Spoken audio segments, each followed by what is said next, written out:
Hey guys, and welcome back to another episode of Food School Smarter, Stronger, Leaner podcast on a mission to inspire a world where food makes us better. Guys, today is Friday, last day of official work week. Even though for me it doesn't make a lot of difference. Actually, my Saturdays and Sundays usually are the busiest ones because it's either clients who usually have more times on the weekends or some events or both.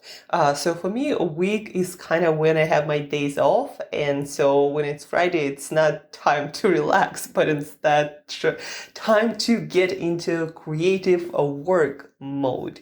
And no matter what it is for you, it's always a good day to enjoy this day and to invest into your health, happiness, strength, fitness, and all the good things that pay off many days, months, and years after you invest in them. That being said, today's short episode we are dedicating to a couple of questions, not so much questions, but practical things about healthy eating that people ask me this week. Number one, probiotics, prebiotic foods. So probiotics, you might know already this. Probiotic foods are foods that are rich in those beneficial for our gut bacteria. So different kinds of bacteria that live in our gut and also in some foods. And when we eat those foods with those bacteria, our gut health, and because of that, our overall health, our whole body and mind health improve short and long term. So those are probiotic rich foods. Foods rich in those beneficial for our gut bacteria.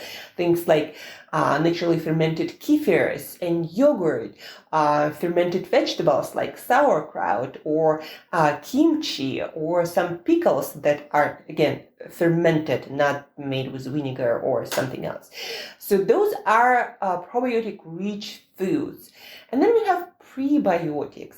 Those are special kinds of plant compounds, like different kinds of fibers, polyphenols, or plant antioxidants that those beneficial bacteria need to eat to survive and thrive and stay healthy, to give us more health benefits. So a lot of you might be eating your yogurts and kefirs like I do every single day. And so some people are asking me, should they add fibers to their kefirs and yogurts? Because, you are eating probiotics or beneficial bacteria. Should I give them some food so they maybe function better? We don't have a lot of scientific evidence just because it's really hard to monitor what's happening in our gut and in our intestines once we eat some food, right? It's not right now at all possible to figure out what exactly do bacteria do after we consume them. But scientists in gut health and who also study our gut bacteria and what's happening in our small and large intestine, so they think that eating some sort of prebiotic fibers is a good practice and might help those bacteria that we eat with our probiotic-rich foods to survive and thrive and take residence in our gut. So they have more chances to benefit us more long term. And so, for example, when I eat my kefir or yogurt, I usually add some flaxseed meal or flaxseed, not powder, but more like flaxseed meal, flaxseed flour, just basically crushed flax seeds. I add them to my yogurts and kefirs, and flaxseed fiber, it's prebiotic fiber, so our gut bugs love this fiber. So I mix that into my kefir or yogurt, plain kefir or yogurt without any sugar or anything added at all. And then I also add some cacao maca powder that also has some cinnamon, ashwagandha, so a lot of different antioxidants and polyphenols that our gut bacteria, beneficial gut bacteria, also love to eat. And so I mix it all in, and I actually made a video for my Instagram, so check this out also. It's going to be available on YouTube soon too. So I mix that probiotic-rich food with prebiotics. And from all this science that we have right now, it seems like a good practice. Now, again, we don't have any direct evidence that it changes a lot of things, but that's what scientists speculate might happen when we eat probiotics or bacteria, and at the same time, we are supplying food for them. That's practical advice tip number 1. So whenever you eat your yogurts, your kefirs, do add some additional fibers. Also, I would add some additional fibers to your sauerkraut and kimchi, because there is not a lot of fiber in fermented cabbages. So I would probably add more fibrous vegetables, or I don't know, you're probably not going to eat fruit with your sauerkraut or kimchi, but something with more fiber.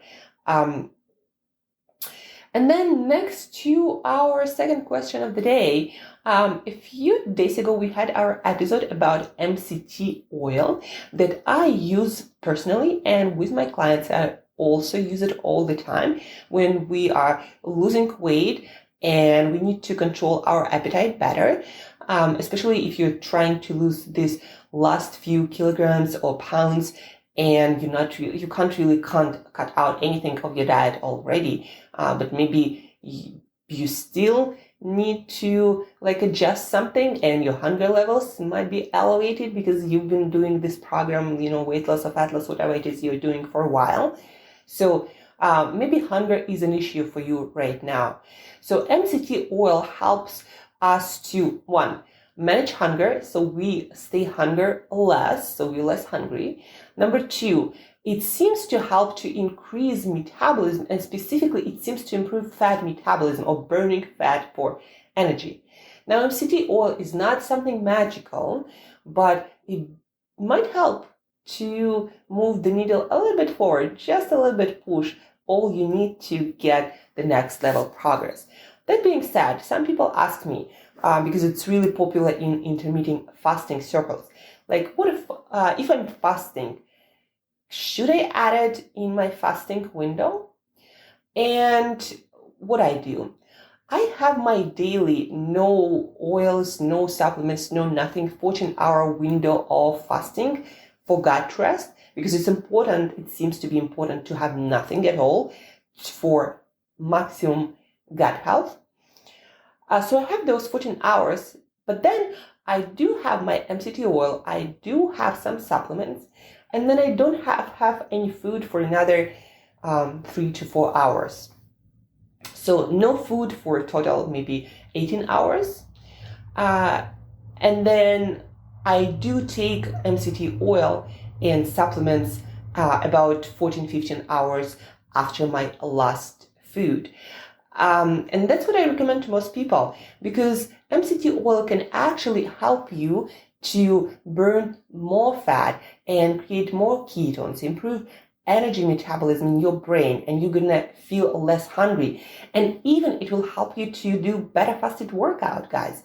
So for this reason, I do recommend to take your MCT oil in that fasting window, but just make sure that you have enough time for gut to rest too. So at least 13 hours with nothing, no MCT, no supplements, nothing.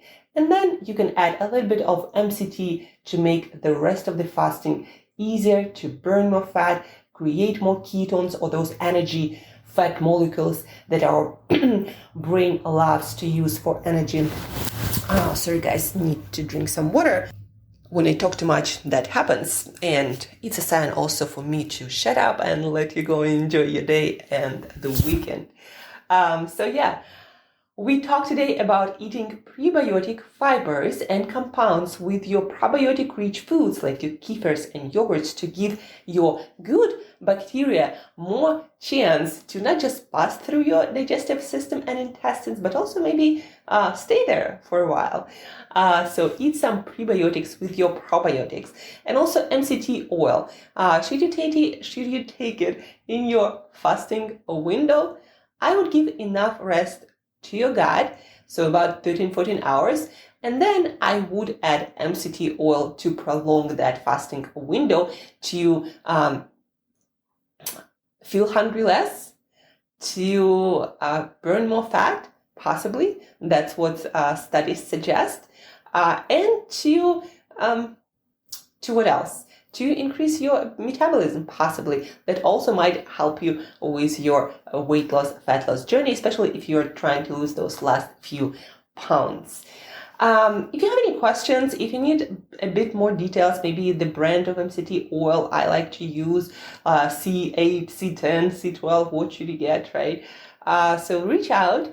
If you'd like suggestions for some prebiotics to take with your kefirs, yogurts, or kimchi and sauerkraut, also please reach out and I'll help you out. I love answering those practical questions, giving you the best science and practice that we have evidence for. So please reach out. Please share this episode with just one other person or a whole bunch of people, so you learn together, so you teach each other, and most importantly, so you practice it better, so you improve your health and reach your goals faster, better, and you keep the results for life.